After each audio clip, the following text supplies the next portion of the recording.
when you don't want beef in your burger? I don't want beef inside. You don't want what? Yeah, bullfuck beef, you idiot. What do you want? Chocolate, mate. I want You you. like your fucking golden sauce all over your fucking head. I want one more sauce. No, you don't. Imagine building a restaurant where the entire business model is the staff are mean to you.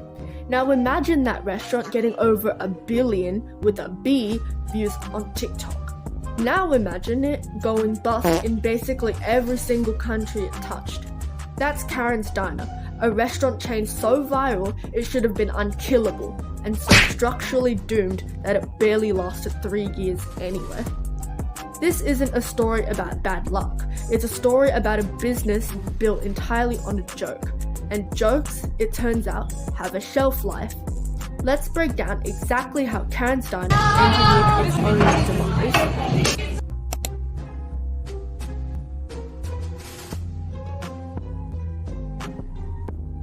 Let's give credit where it's due first of all. In 2021, 2 guys in Sydney, Adam Levin and James Farrell, I'm sorry if I pronounced their names wrong, had a genuinely brilliant idea. A 1950s American diner where the staff insult you instead of serving you politely. You pay to be roasted. If your ID says Karen, you get a free drink. It was supposed to be a 6-month pop-up. That's important. Now remember that number, 6 months, because it's basically the only part of the plan that turned out to be accurate.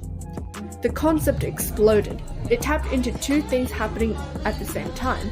The internet's obsession with Karen as a meme and the rise of short-form video, where a waiter calling you a clown for ordering medium rare is basically a guarantee of 15 seconds of content.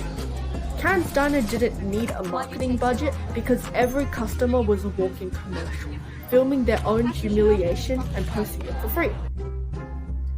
By 2022, it had exploded into the UK, the US, New Zealand, and Indonesia. Sheffield, Manchester, Birmingham, multiple US cities, and it was just walking into Australia. This is the part of every viral business story, right? Right before the part where everything catches fire.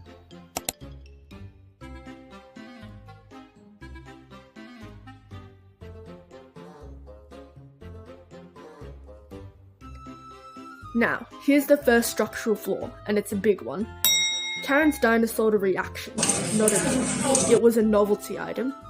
Think about what you're actually paying for at a normal restaurant. Food, service, atmosphere, perhaps a vibe you want to return to. At Karen's Diner, you are paying for the shock of being insulted by a stranger in an apron. To give credit, that is a genuinely funny experience for the first time.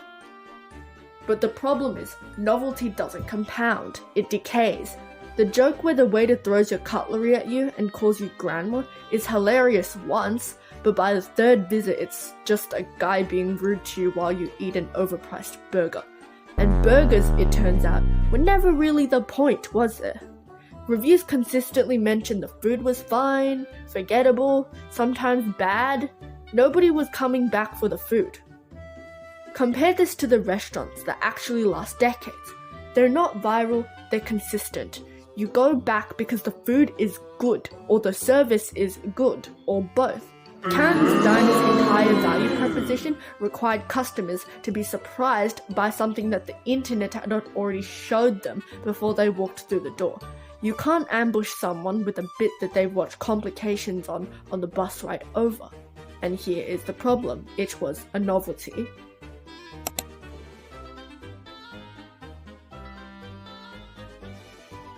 Let's talk economics, because this is where the destined to fail part stops being something that I can put in my title and starts being math.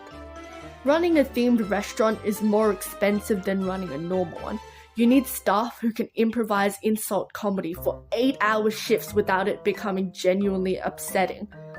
That's a very specific, exhausting skill, and skilled actual improv comedians performing constantly cost more to retain than standard waiters. You need a show running constantly, which means more staff per table than a typical diner. because the entertainment has to keep moving even when the kitchen doesn't. And this is another problem. Karen's Diner had more staff than the margins could handle. And the locations weren't cheap either.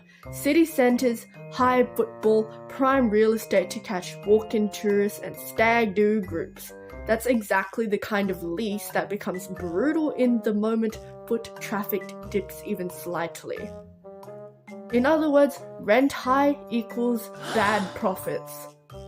When the UK operation finally closed its last restaurant in 2025, the company's own statement basically admitted this out loud.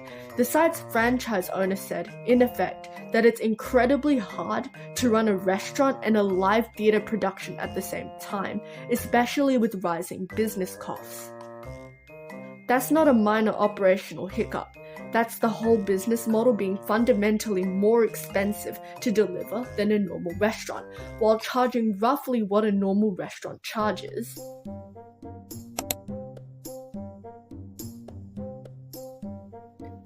Now here's the thing about building a brand on rudeness is fun and edgy.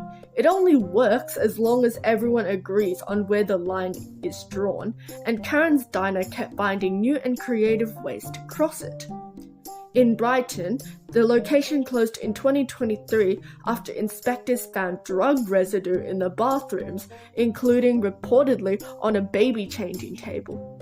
Not exactly the wholesome family chaos the brand was going for. And then there's the which, I'm so sorry I can't pronounce this, location hosting a controversial commentator for a guest appearance, which drew protesters and police to monitor the situation outside. The kind of headline that makes the quirky, rude diner suddenly read as something much less fun. A restaurant built around a gimmick called "We're allowed to be a bit much" has almost no margin for error because the brand has already spent all of its credibility on being provocative. There's no wholesome reputation in the bank to cushion the fall when something actually goes wrong instead of a bit wrong. Sure, Karen's Diner has house rules, but unfortunately, in Australia for example, that didn't stop 6 employees from attempting to sue Karen's Diner and providing even more negative PR.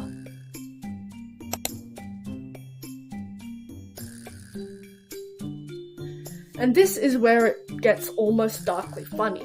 The collapse wasn't one restaurant closing, it was the same collapse happening in country after country, like a very slow, very rude game of dominoes.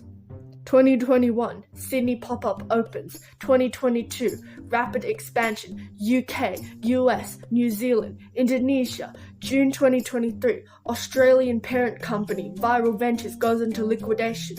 Multiple Australian sites close. July 2023, New Zealand's Viral Ventures entity collapses a month later. 2024 to 25, the UK arm, Viral Ventures UK, enters liquidation owing hundreds of thousands of pounds. Locations close one by one: Birmingham, Sheffield, Manchester, Barnet, and then in 2025, the final UK restaurant in Islington, I'm so sorry, shuts its doors for good. Notice the pattern. This wasn't one bad location or one bad market. It was the same business model failing independently in different countries under the same management, on different continents. That's not bad luck striking 3 times. That's a structural flaw that travels with the concept itself, no matter who's running it or where. If a business fails once, blame the operator. If it fails on 4 continents, blame the model.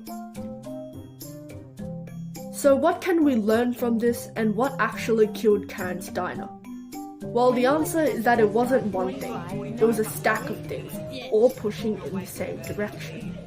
It sold a joke instead of a reason to return. It costs more to run than a normal restaurant, while offering less reason for repeat business. It built its entire identity on being provocative, which meant